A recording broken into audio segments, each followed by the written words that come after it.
Hello. Figured it was time to do another Banana Circle update.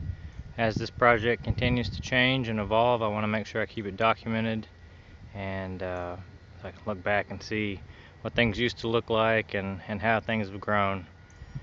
The mulberry over here is doing quite well. This guava flowered earlier and I found some little tiny fruits on it. There's one,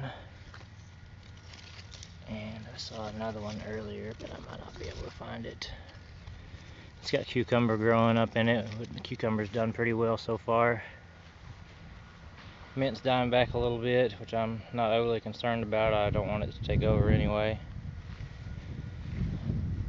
The vincas that a friend of mine, Jason, and I planted have actually done pretty well for attracting pollinators. I noticed a lot of butterflies and bees on them, which is great. Stuck some coleus back in here. I've already gotten several eggplants, white eggplants off this.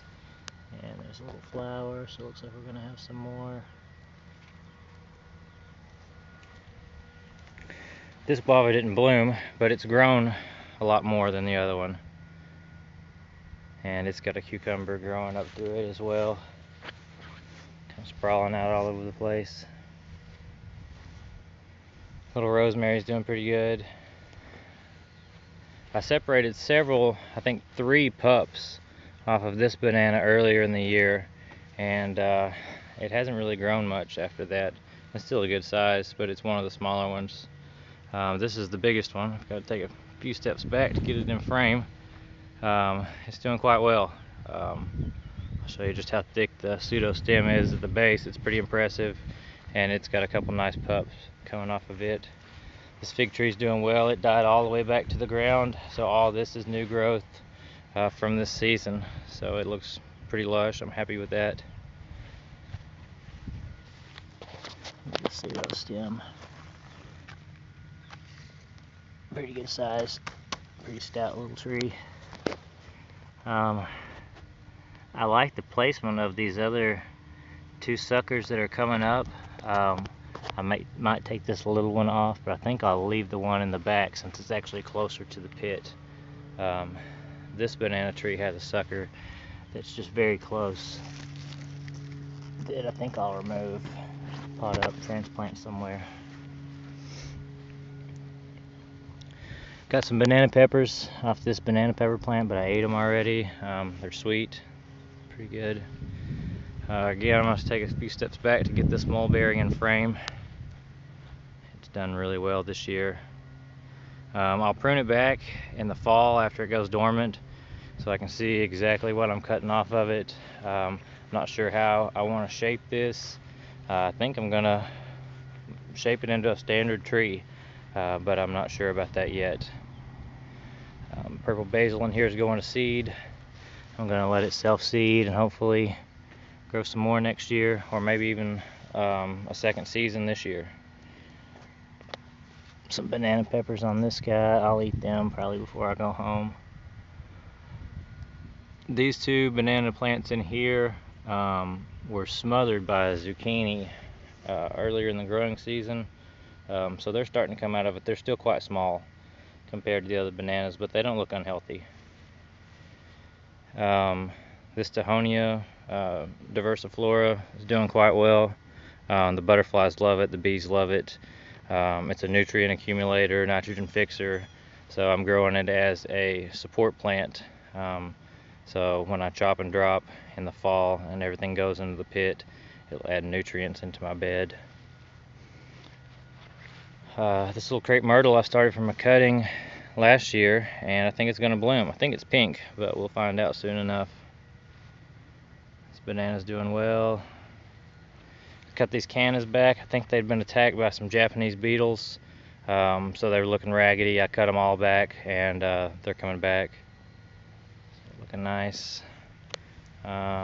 This pup I'll probably remove and transplant somewhere because it's just very close to the mother. This little vink out here on the edge are doing nice. Another Tohonia. Little fig, I started from a cutting. He's going to be okay. This banana takes a lot of wind in the place it's at, I think. Another Tohonia. Lots of cucumbers sprawling out. Another fig. Trident maple. It's got some good height on it. I'm happy with that. I know that this fig and maple are quite close together, also close to that banana. So I'm not sure if I want to do survival of the fittest and see which one does the best and then remove the others, or if I want to keep them spaced this close together. We'll see. I don't have to make that decision yet. I got eggplant in here. I already harvested several eggplants off this plant. I noticed this beetle on them yesterday. I'm not sure what this is or how much damage, if any, he's doing to the plant. But he's interesting. I've never seen a beetle like that before. I did a little update to my design and added 3 more baby banana circles. I did a video on how I built them, and after just mowing one time my yard and my neighbor's yard, I was able to fill up all 3 of these pits with grass clippings. These beds are built on layers. The bottom layer, some debris from a Bradford pear my neighbors cut down, and then grass clippings, and then a layer of lime, then soil from excavating the pit, cardboard, more grass clippings, pine straw, finally topping it off, and then the bottom is lined with cardboard, and then I filled them with grass clippings today. Not sure what I'm going to plant out in these. Next year I know I want to grow some ginger, some turmeric. I was thinking about turning one of these into a berry patch, having blueberries and raspberries, strawberries. I think this fall I'm going to plant them out to maybe some root crops, daikon radishes, carrots, parsnips, turnips, maybe some rutabaga. My wife loves beets, so I'll be sure to plant beets, and maybe some brassicas. I've got some broccoli and cabbage and Brussels sprouts all started from seed at home, so I'll plant them out somewhere. But yeah, I've got some room to expand now and grow more things and continue my experiment. So thanks for watching, thanks for checking in, and I'll make another video in another month.